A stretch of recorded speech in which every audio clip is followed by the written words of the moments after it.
It's time for the Rick Smith Show. Now, here is the voice of the working class, Rick Smith. And welcome, brothers, sisters, working class heroes. This is the Rick Smith Show. Thanks so much for being here today on the big program. Lots to get to, lots to talk about, lots of conversation about how fast Donald Trump is appointing his cabinet, getting his team in place, how fast the nominations are coming, fast and furious. In fact, the last I saw was, 12 in a couple of days.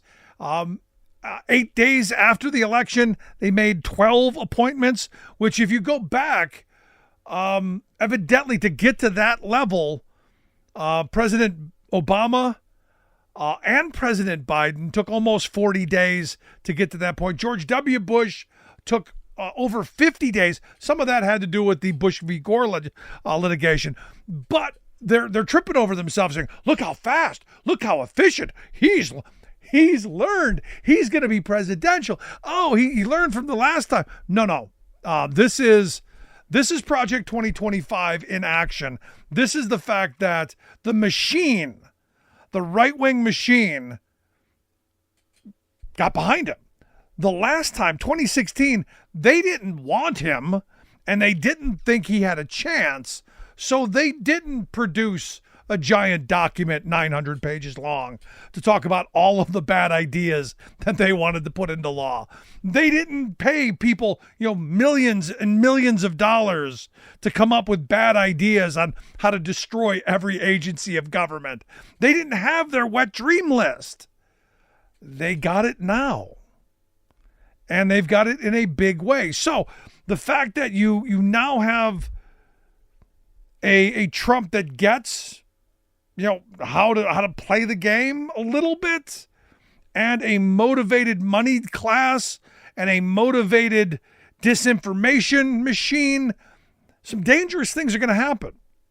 And the question that I keep asking, will we get a media, because we keep looking for our media to be our savior. It's not going to be. But we keep asking, will we see true investigatory journalism?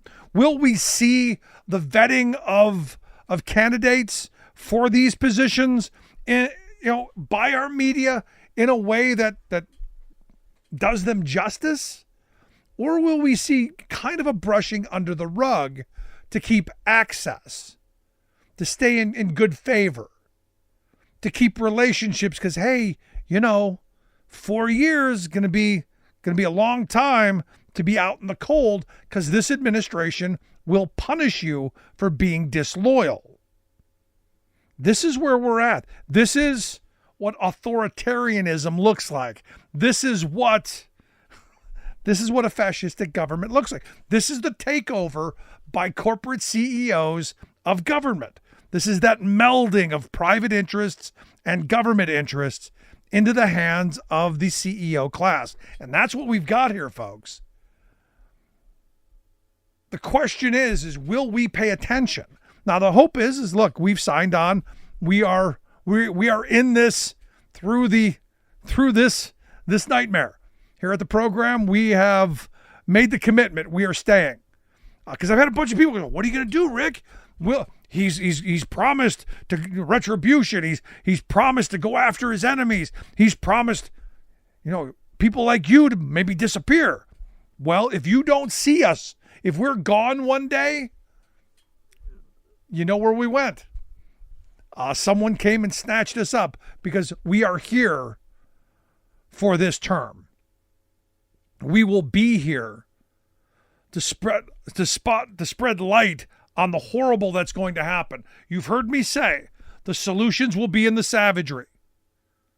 The things that they are going to do, because corporate America now has all the power. The things that they are going to do to cause great suffering, we will be focusing on. The attacks to workers through a Department of Labor that will be weaponized against workers, we will be focused on. A healthcare system that will be weaponized because Health and Human Services is now, and going to potentially be in the hands of a kook, we will pay attention to in every way that we can on working class issues. We will focus on what this administration is doing, because ultimately there's going to be chaos. There's going to be the distraction, the diversion. There's going to be the shiny thing. Matt Gaetz for Attorney General. There's going to be the, hey, look over there, while the CEOs do what they want. And that is to create an environment that is even more business friendly than we are now, to create a tax code that benefits them even more, that creates a regulatory regime that benefits them even more, that creates labor policy that benefits them. Understand, there is right now, as we speak, an attack on the National Labor Relations Act. I guarantee you our Supreme Court will rule in a way that any changes harm workers, but they keep the parts that benefit employers. Because that's what they want. They want to show that government is ineffective. They want to show that government has no power. They want to show that government is broken. And they're breaking it. And they're going to tell you, we have to break it if we want to save it. If you want a government, we've got to destroy all this. We got to fire everyone. We got to undo all of this, and we'll remake it in the image of the 80s and 90s, the 1880s and 90s, and that may be great, depending on which side of the horrible you're on, which side of the suffering, which side of the savagery, and that age-old question will return to us: which side are we on? Who will we stand and fight for? Will it be our neighbor? Will it be our brother, our sister, a relative, or ourselves? Want to hear your thoughts? Email me, rick@thericksmithshow.com. Are you ready? You ready to see what's coming? Regardless, it's coming. Back after this.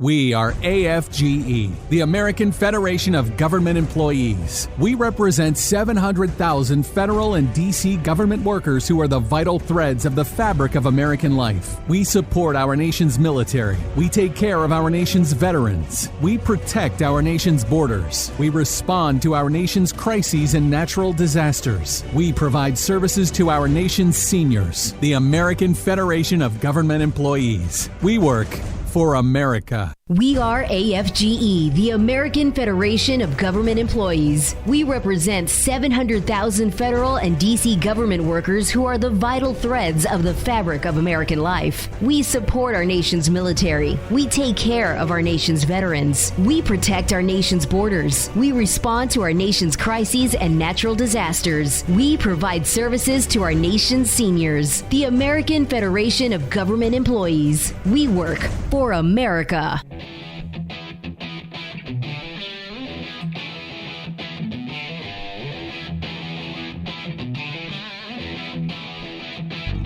Welcome back to the Rick Smith Show. Now, here is Rick Smith. So again, I come back to this Axios story that Trump's on a record pace for cabinet picks. Talking about his fracking executive that he's going to make the head of the Department of Energy. Surprise, surprise. But nowhere in the article, and this is the part that gets me. Nowhere in the article do they mention Project 2025 as I think they should. I think that should be part of it, because this, for all my red hats who said, oh, that's not Trump, Project 2025 isn't him, it's somebody else. They've been doing this. They've been gaming this for a year.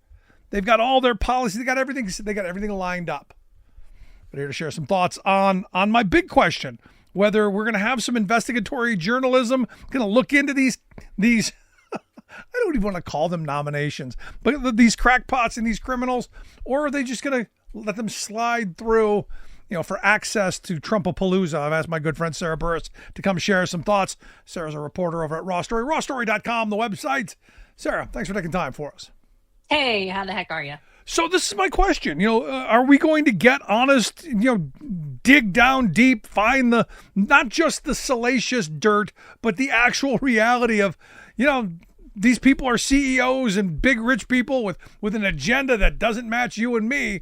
Or are we going to get, hey, we got the press release. We're going to report that because we want to be invited back.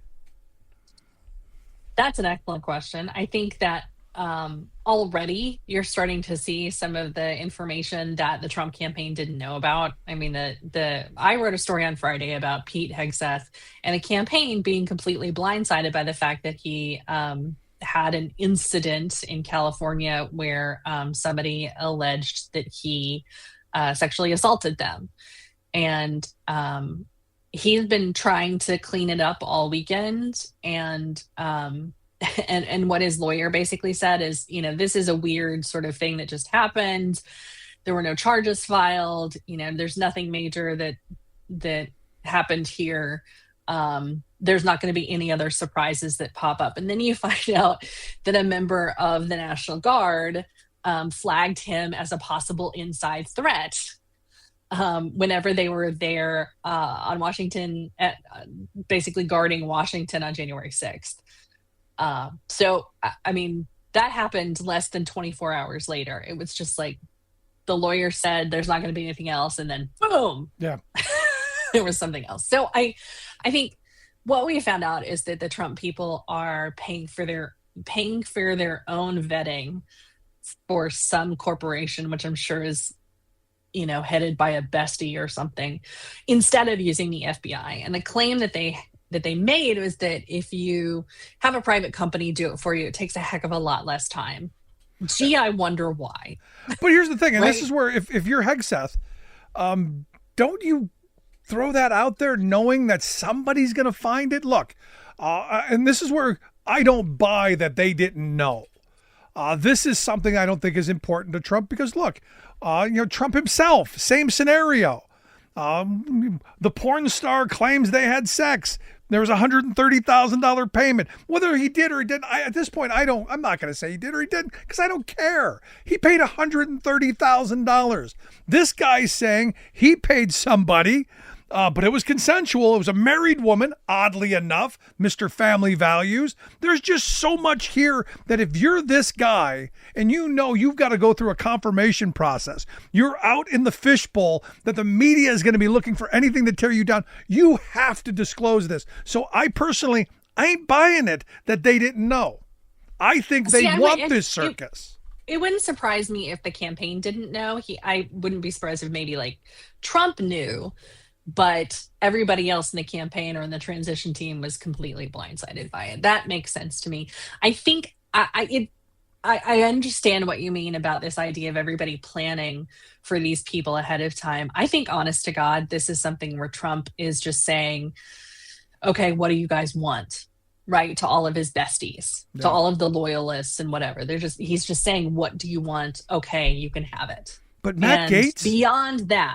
Beyond those people, then it's the people from, maybe from Project 2025. I get the Fox News guy, the third stringer on the weekends at Fox News. I kind of get that in a certain level. Trump saw him on TV, whatever. But Matt Gaetz, central casting. He looks like a DOD person. Yeah, but Matt Gaetz, right? I mean, again, a problem with the sexual past, a problem with actually minors potentially. There seems to be a theme here, Sarah. That it just seems to be a theme here. It does seem an awful lot like the folks that were, trying to claim that, we should have some sort of safety from sexual predators are being investigated as sexual predators. In the case of Matt Gaetz, he was absolved from, the Justice Department said that they weren't going to file charges after their investigation. Now, the ethics committee, from what we've heard from reporting, is that one witness testified that she saw him have sex with a minor, and then another one testified that she, as a minor, had sex with him. So again, and that's the guy we want at the head of the Department of Justice. Right. But again, like this is Trump's bestie who has been with him no matter what. He fought McCarthy whenever Trump wanted him to. He has done literally every single thing that Trump has wanted him to do. And the teabaggers, he's done whatever they want, right? So, I think that with his anger toward the Justice Department for his own investigation, it just seems to match with what his ideology and Trump's, and so it makes a lot of sense. It's never going to happen. I really don't think he'll get confirmed unless they do a recess appointment, and even then, I don't know that is going to go over very well. Yeah, my problem is it just plays into what my narrative has been. It's about the sideshow. It's about the circus. While all of the destruction is going on, it's about making things appear that they don't function. It's about it really is about causing chaos just for chaos sake. So while they're privatizing and profitizing all the aspects of our government, we're watching the circus. At the same time, it is a consistent dumbing down of America, where you have people, it's like going to somebody for brain surgery where all they've done is play operation. Like that's what this is. And they're not good at that either. Right. And it's embracing this idea of a lack of experience, and it's belittling people with legitimate experience. And our government has never experienced something like that before. We've never had people heading departments or in departments who are there for ideological reasons rather than, people who know what they're actually doing. And so it may be the downfall of, each department or in the American government, and maybe that's what they want. Or all of these people end up screwing up so much that they end up indicted after this administration is over. You go, okay, but what's that mean for the rest of us? I saw one of the analysts talking about this, Hegseth, saying that he's just qualified enough to ruin the Pentagon. And you go, that again plays into what I've been saying. This is the point. The point is you put the most radical, the most hate people who hate the organization the most and want to restrain and destroy it in charge of it. And then because, hey, we've got to destroy it to save it, because there is that mentality. It just kind of makes me go, this is what we can expect from now until at least the next 2 years. See, I don't think that he's smart enough to take it down, in large part because I think, and the problem he will face is you will have, the generals with the stars, and they're going to be the ones who are just like, that's illegal, that's illegal, that's illegal. And so that's where they start talking about firing the generals and building this board of people who will decide whether or not these generals stay. And so I think what would be, for a little bit at least, there's going to be somebody who stands up to him, because a lot of the, unlike there are other departments where everybody's a civil servant who's just like, you know what, I'm out, or I'm taking early retirement, or, I'm going to go work in the private sector or whatever. So again, this is where military people, it's a whole other deal. Right. But this is where I come back to Project 2025 and the whole Schedule F thing. Right. Because if you remember at the beginning, when we first started talking about Project 2025, it was about having a ready-to-go army of loyalists and sycophants who would fill those civil servant positions when he goes in and he fires everybody using Schedule F, that will then do the marching that they weren't able to do the last time. That's kind of frightening. But again, you brought up the general thing. I do think you're going to see a number of generals brought up on some kind of charges so they can start ousting people to see if they can scare people in the line. And I wonder how much that's really going to work, or how, because again, that is just a publicity nightmare. We've spent so many decades embracing the military and talking about whether it's people who were criticized for protesting Vietnam all the way through the Iraq War. We have been this yellow ribbon society for my entire life. Right. And so the idea of destroying a general because they took an oath to the Constitution, I just think it's a bad look. Yeah, but they're not going to frame it that way, Sarah. They're going to frame it what's the first thing they brought out? The withdrawal from Afghanistan. They're going to say these are bad generals. Look at what they did, and they're going to discredit them by using some, well, literally trumped up situation. And that's how they're going to begin the process, because you're going to get people, well, maybe, they did screw up, and, he's the you're fired guy. I can see people falling for it. I can see people falling for it. But again, the question is, do you follow the commander-in-chief and the Constitution or not? That is the question over and over again. If you're saying that you must follow the commander-in-chief, but you're kicking them out for following the commander-in-chief, it just doesn't, I don't know that it works. Yeah.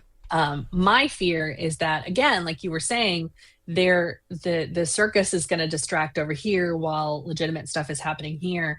And at the same time, the thing that we have found out about this election is just how much people don't know and don't understand about things like authoritarianism and tariffs. Like, all of these people who were searching on the day of the election, like, what is a tariff?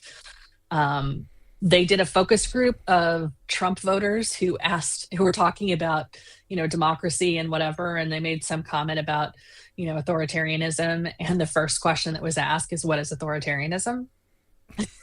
So again, like, this is the dumbing down of society, where, they wanted to destroy the Department of Education, and they want to put all of these people in charge who are not experts, because they're making it look like you can be somebody who's just on Fox News and doesn't know anything, but because you look good, you can lead a department. And now you're leading the most powerful military in the history of humanity. Right. Yeah, no, perfectly rational kind of way of thinking. But this, again, to your point, what I find interesting is, the Democrats didn't do a very good job of filling that void, because there is nothing to combat the right-wing propaganda in this country, really. There's nothing equally powerful to Fox News or the right-wing talk empire, or even, the TikTok and the social media dominance that the right has put out. So, how do you then pull back from all of the mis and disinformation that's out there, given the fact that, we're heading towards, I have people saying, a fascistic regime? Or just a downright lack of education. I think I looked it up, and it was like 9 states in the country. 9 states require that there be some kind of civics or U.S. government class for kids in school. So nobody knows what a fascist is. Nobody knows what authoritarian is. No one knows what a tariff is. So, I mean, there is a part of me that very much wants there to be some kind of nonpartisan nonprofit that is just an education source. It's like, okay. Yeah. Like your local public school.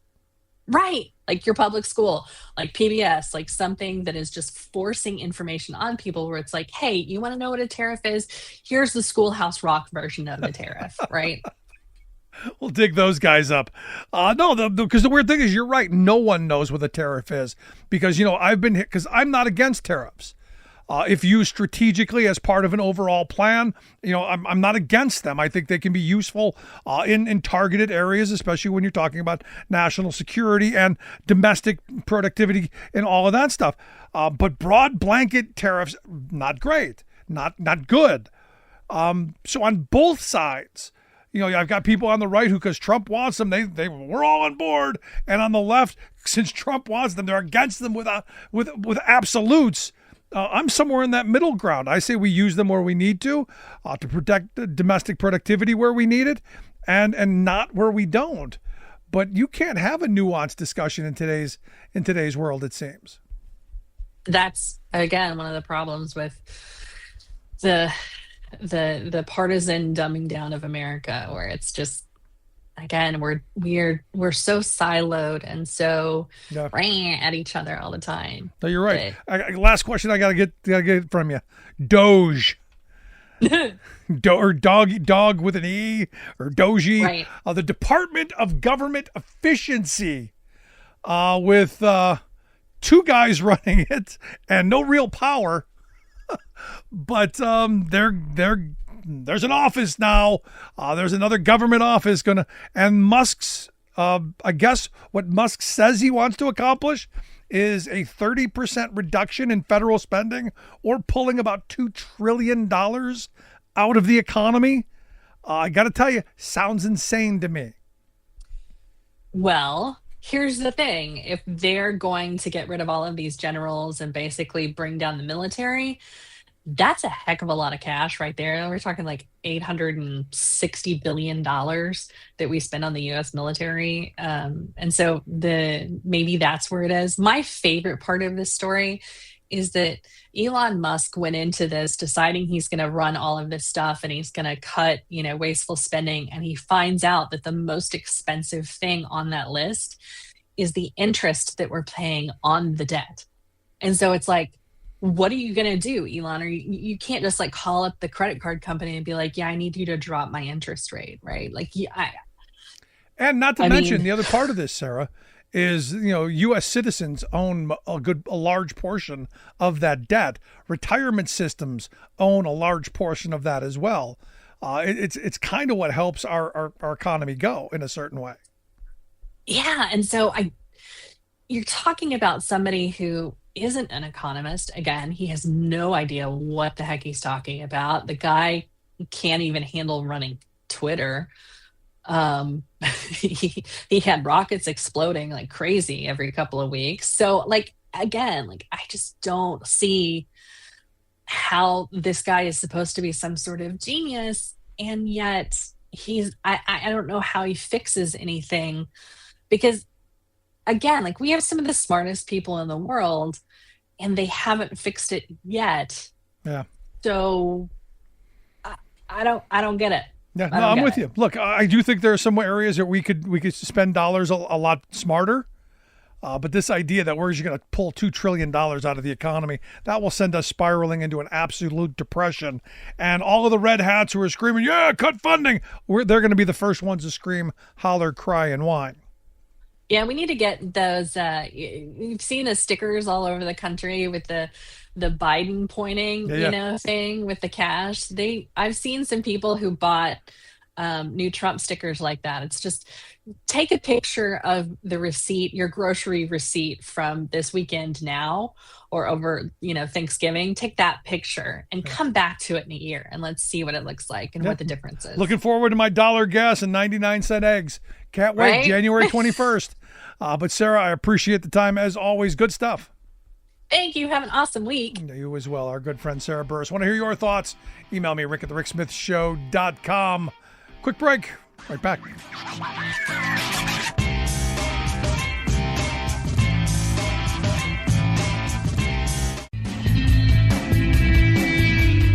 Welcome back to the Rick Smith Show. Now, here is Rick Smith.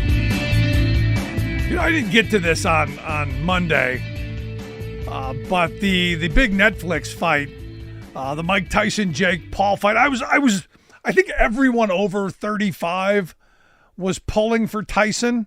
I think everyone, me included, wanted to see the old guy put that loudmouth kid on his behind. Didn't happen. In fact, it was kind of anticlimactic. In fact, there was the one part in the locker room when Tyson's kid was interviewing that I don't know why the cameraman was stuck on Tyson's behind. I don't think it's something the nation wanted to see, but I think that kind of was the fight. But here to share some thoughts on that and, what's going on around the world, I've asked my good friend Bob Ney, former Ohio congressman and political analyst, to come share some thoughts. Bob, thanks for taking time for us. Thank you, Rick. So, did you watch the big to-do?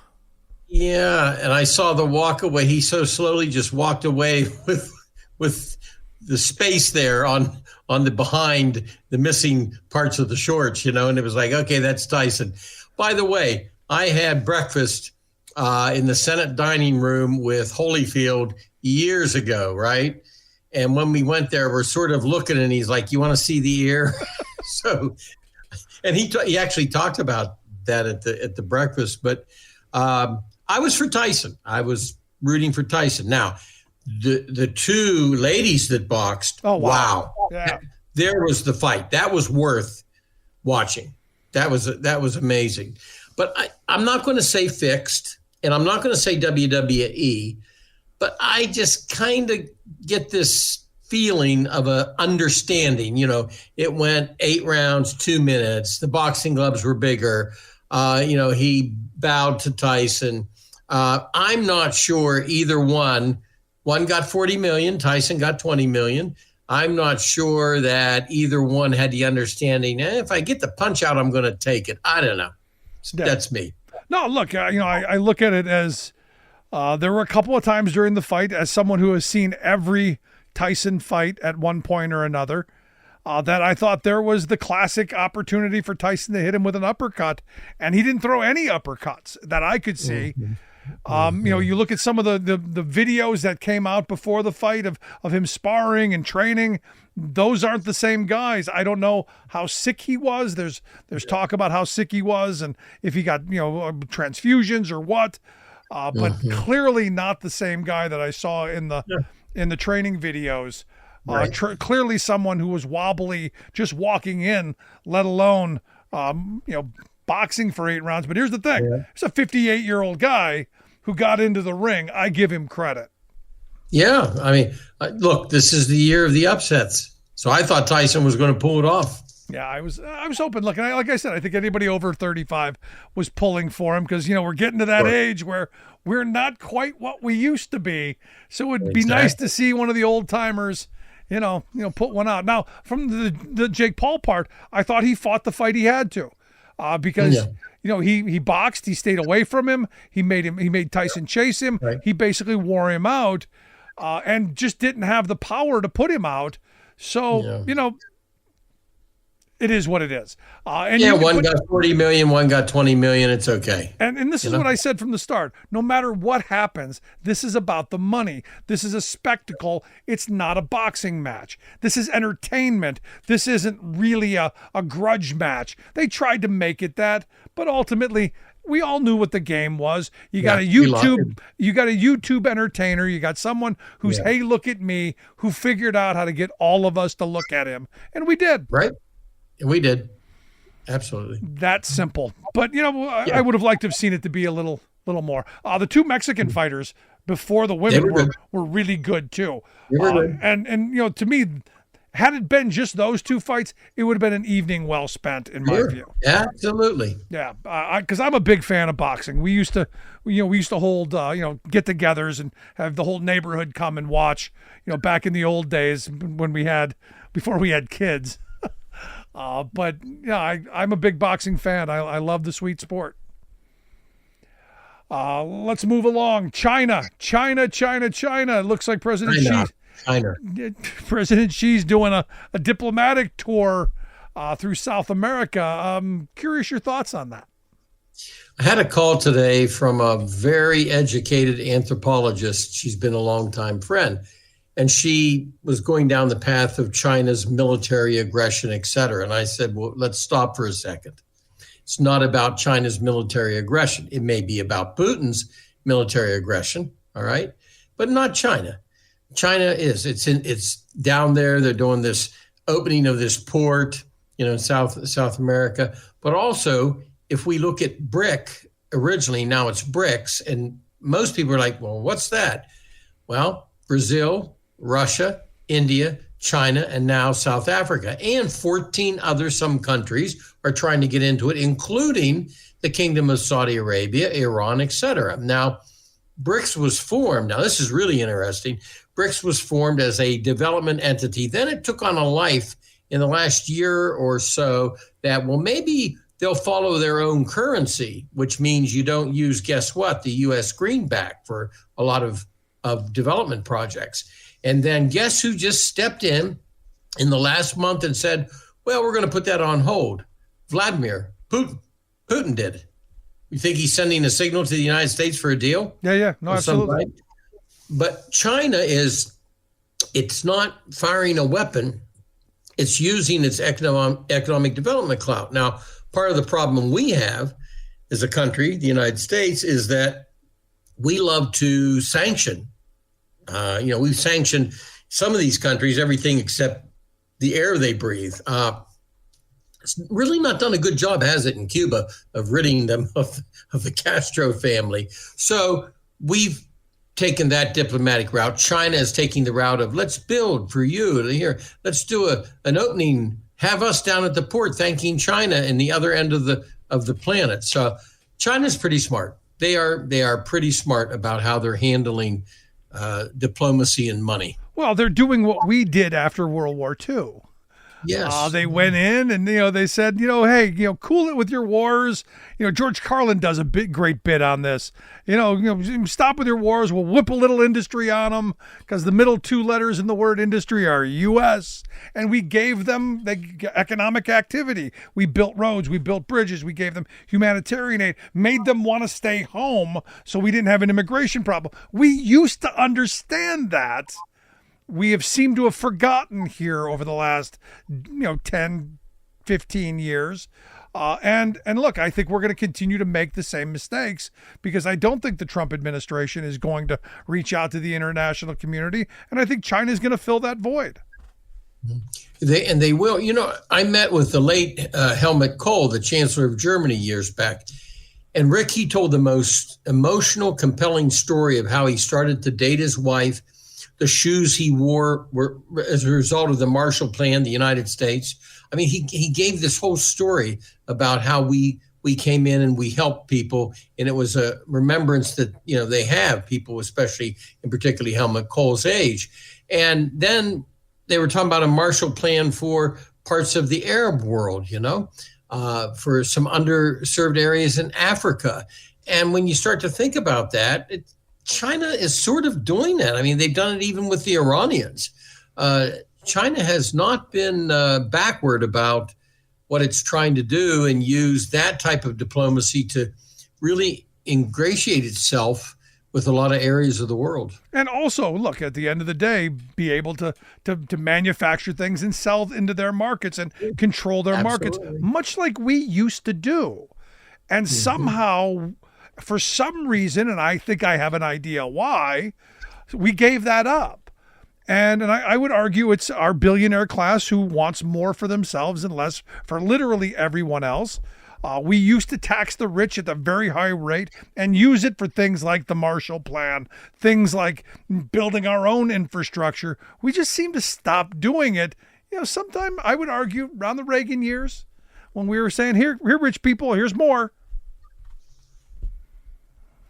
Well, inflation, our recent inflationary cycle showed that because I was flipping houses. I personally stopped because of the inflationary prices, and I couldn't predict the budget anymore of the houses. It was like Russian roulette.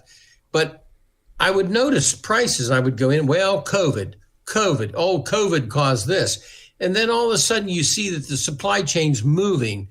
And then you look at the prices and you're like, well, wait a minute, that didn't adjust, Yeah. It went up. And then you look, well, how much profit did they make? I'm all for profit, but how much do they need to make? Does any of it for goodwill come back so that then people, develop more, work more, do more flips, hire more people, more drywallers, more electricians, et cetera? In not just the flipping industry, but any type of industry, and prices just kept going up, and it's an internal gouging by corporate America. And this is one of the mistakes I think the Biden administration made right from the start. It's one of the things I talked about right from the start when inflation became the issue. I'm saying, where's the Truman type commission to look into corporate gouging? Pull some of these CEOs who on their earnings calls are bragging about the enormous profits and the enormous stock buybacks that they're doing. I think they did a very poor job on that messaging front. And also, look, the reality is they didn't have the messaging vehicles to get that message out, even if they had one. Well, you're 1,000% right. And do you know what they have today that Truman didn't have? Computers. Yeah. They can find out. We bought this board for this price. We moved it for this price. We took it in the store and we sold it for this price. A year after COVID stopped, we still sold it for this price. Computers. This is now easy to find out. Yeah, you didn't have to do much legwork. And look, it's in their reporting. You listen to their earnings calls. it's the whole reason that gas is so high. They've got leases. They're just not using them because they're happy with where the price of gas is right now.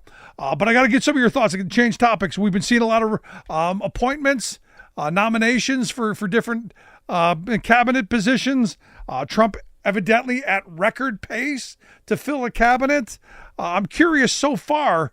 What's your thinking as someone who's been part of this stuff, who's been an insider? What are you seeing? A couple of things. When I do magic tricks for my grandkids, Rick, I have a dime in this hand and I have them watch this hand, sure. Right? The dime vanishes. Well, that's the dime trick. It's called Matt Gaetz. That's the dime trick. I'm going to say this. It's sort of a genius move, I think, by Susie Wiles, the new chief of staff, because Gaetz is going to be what people really foam at the mouth at. Yeah, RFK Jr. somewhat, but they're going to look at Gaetz and after Gaetz and what happens to Gaetz. And if Gaetz vanishes in the appointment process, okay, there, we downed one. We didn't allow one to happen, and the rest kind of move on. Now, whoever can't move through the normal process, and I know this because of someone who couldn't get through the appointment process, and she was after me, and they were doing a recess appointment with her. They wanted to get her through the process because she was being targeted because her name was Alice Fisher. She didn't do anything to help with the Abramoff investigation. She now helped Monsanto clear itself, by the way. So that's one of those recess appointments. Now, at some points in time in our government, other presidents, Democrat, Republican, have had these recess appointments. But the way you hear this administration talking is sort of like they're all going to go through a recess appointment. Now, recess appointment doesn't give them full authority, but it can get them placed in the semi-position, basically, and then they can still, for the most part, run things. But of course, eventually they then will move into an official appointment process. Right. Recess appointments in the recent years, the Senate has not warmed up to those. Now, if Trump wants certain recess appointments, I think he's going to get it. He is, as you can see, at a fast pace filling this cabinet. I got to give him credit. Boom, boom, boom. Whether they're the best or the brightest or, in between or the worst, they're moving. And the Senate will also capitulate to move fast too, whichever way Trump wants to do it. He's got this, again, honeymoon effect. And then you throw in the smoke screen of Gaetz, and the Senate R's and the president, for the most part, will be happy. Also, the Senate can lose a couple of Republicans who will, for tight margins in their state or whatever, may go against what the White House wants. Yeah, but the Republicans control the Senate. There should be no recess appointment, no need for it. Exactly. But for me, and I think you kind of hit on where my thinking is. It really is about the circus. We need that distraction to go, hey, stupids, over here, while they fill all the rest of the cabinet positions with CEOs and rich people and people who want to destroy the organizations that they're a part of. And we don't focus on them. We focus on the shiny stuff, on the Gateses and on the RFKs and that's while the really dangerous people slide right on through. Sure. All kinds of appointments, FCC, councils, trade, everything. Yeah, and look, the idea that he's doing it quickly, there's an entire right-wing machine, the whole cesspool of right-wing think tanks they've been plotting for this. They wrote a whole 900 and some page book on it. That they're ready to go day one. They're going to hit the ground running with a lot of bad ideas. Well, the Susie Wiles appointment is really it's a good one for Trump because, the last time when he won in 2016, I was asked about, the running of the trains, as I call it. The cabinet has to function, run the trains, run the agencies. And I said, well, it's not going to be a problem because he's got Pence. Pence, a former member of the House, former governor. Pence knows the D.C. structure, right? And then, of course, Pence didn't even have any entree to go into the Oval Office. And it was helter-skelter and people quitting, people being fired, et cetera. I think with Susie Wiles, I don't think you're going to see that. She has some ability, I'm not saying to control Trump. She'll let Trump be Trump.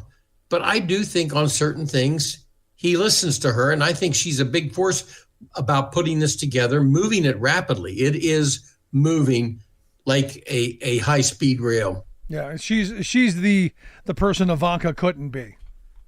Exactly. Well, and Ivanka and Jared are not coming back into the administration in official capacity anyway, which is a smart move for the two of them. Very smart move, because I think there's going to be a lot of chaos, and it should be interesting to watch. But what do you think of someone like RFK in charge of the health department?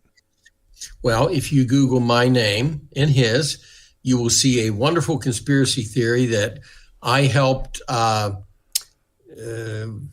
fix the elections for Bush, not only in Ohio.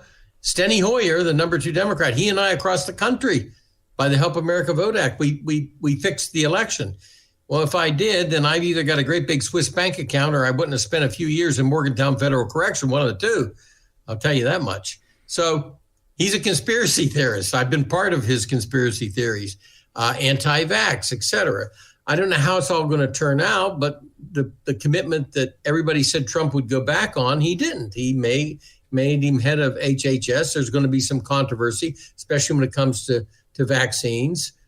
So we'll see, but he will be controversial. But I must say, I thought Trump would not hold to the promise to give him a cabinet slot, and he did. No, I tweeted out, several days ago that, I think RFK is a kook, and I think Trump he's going to be the first one Trump throws under the bus. I'm wrong, and I admit it. I thought for sure that he would go, nope, you're a little kooky. You got to go. But again, back to it's about the chaos. His confirmation hearing, if there will be one. Let me ask you that. Do you think that RFK, do you think Gates, do you think some of the more controversial ones, do you think they get a hearing? I've got to believe that Gates stops before a hearing. I just have to believe that Thune at some point in time, the new head of the Senate, calls the president and says, here's the numbers that I count. And then the White House has to proceed on, expend capital, or call it a day. Yeah. So, of course, Gates walks away free because the House doesn't expel him, which is, I'm convinced, was going to happen. Now, somebody yelled at me the other day on radio down south and said, well, he didn't get convicted. I know that. I fully understand he didn't get convicted. But the reason he left within hours is because the House was going to get him. The House was going to do a Santos, all right? Yeah. He was going to get expelled, leave or get expelled. And then it would have mounted to where they could have turned it over to the justice, or it had been such a public entity. Now, the only way it's going to come out publicly is if it leaks. So I think, Rick, Gates doesn't actually make it in the official process. I think RFK does. I think RFK is going to be the big test. Can Trump get him through? He'll have hearings. If he doesn't make it, then the Senate has to have mercy on all the rest of the Trump appointments, the Republicans. But if he makes it, it's a big deal. And then I know he's not a Kennedy that's liked. I fully understand. I get it. I know that. The Kennedy family endorsed Biden. But you know what? He's still a Kennedy. And I just wonder, are there a couple of Democrats that, I don't know. I'd rely on you for that answer. There better not be. Okay. You never know. Let's go with that. You never know, but there better not be. Because look, this is the guy who, in my story with him is, when my oldest was born back in 2002, he was on the anti-vax kick back then, that all the vaccines for children had thimerosal in it, and they were causing autism and just all of this hysteria at the time. And fortunately, we had a really good relationship with our pediatrician. And they were saying, she explained it to us, but I know people who didn't vaccinate their kids because RFK said not to. And you got to wonder, how much of that over the years and how much of that down the road is going to harm them. Yeah. And for no reason, because it all turned out to be total BS. Right. But it is what it is. Bob, as always, appreciate the time, man. Thank you, Rick. Good stuff. Our good friend Bob Ney. Want to hear your thoughts. Are you ready for the fun and the entertainment? Email me, rick@thericksmithshow.com. Back after this. I'm Rick Smith, and this is Labor History in 2.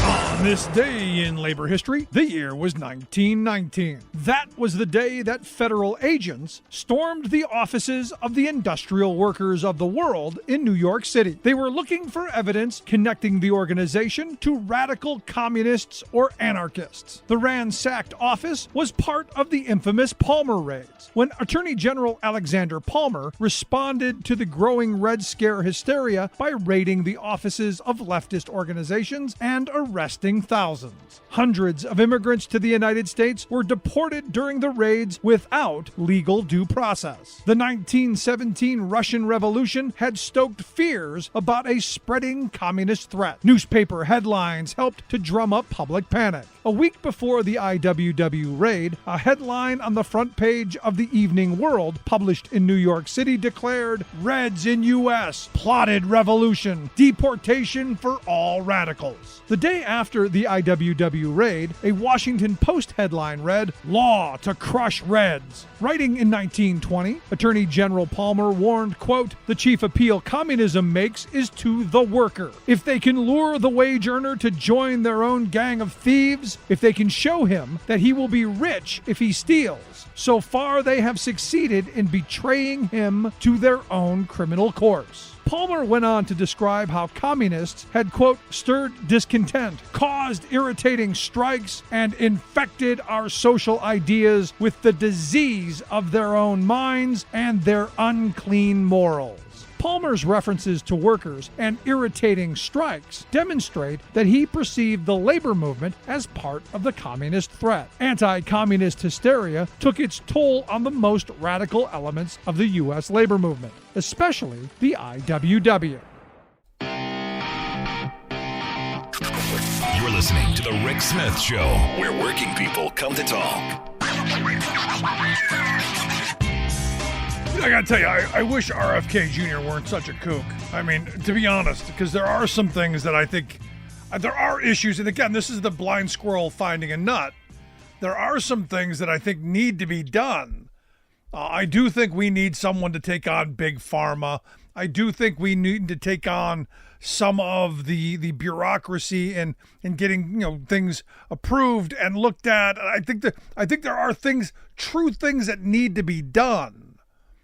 But I don't know that RFK Jr. is the guy. It's going to be interesting to see the confirmation process again, because here's a guy who, from what I understand, had some issues, had some drug addiction issues at some point. And maybe, look, this could be an opportunity to talk about addiction and talk about how we solve that problem as a society and give people an opportunity to beat that.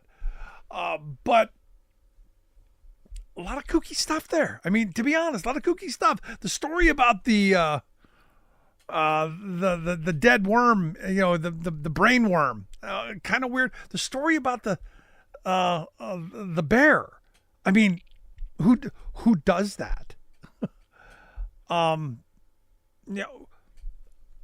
Again, just kind of weird stuff. But like I said, at the end of the day, we need to, as a society, to take on Big Pharma in a number of ways. And I hope that we can do that without him. Now, it will be interesting to see, as Bob said, because RFK comes from a dynasty family, a legacy family. Will there be Democrats who sign on? Will there be Democrats who say, we do need to take on Big Pharma? Or will this be where lobbyist money really comes? This could be an interesting fight. And while, again, I point out the kookery, this could be one of those interesting Washington, throw down the gauntlet kind of fights that could pit the big money against, people who want to see some change in pharma. So again, as I said, I think he's a little kooky, but it will be interesting to see how this plays out. And I'll tell you, I am surprised, as I said to Bob, I am surprised that Trump not named him. I really thought that this was going to be one of those, we thought better of that. Now, National Institute of Health, he has said he wants to fire everybody, all 600 people, and replace them. And I go, replace them with who? That, again, questions I have. What kind of overhaul are we talking about? What kind of changes? And this is where you start getting into, well, I agree with some things, but I think he can go a bit too far. And I think he's one of those guys. Going to be interesting. Like I said, the fun, the entertainment of this administration, if nothing else, while Rome burns, we will get our bread and circus. We will get the entertainment. And understand, as we watch this stuff happen, and as it happens to people we know, stay aware of where it's coming from, because there will be pain, there will be suffering, there will be struggle. It's our job to pay attention. Want to hear your thoughts? Email me, rick@thericksmithshow.com. Miss any portion of the program, grab the podcast. And as always, thanks so much for being here. We'll see you back here next time. You've been listening to The Rick Smith Show. Email Rick at rick@thericksmithshow.com. Until next time, this has been The Rick Smith Show, where working people come to talk.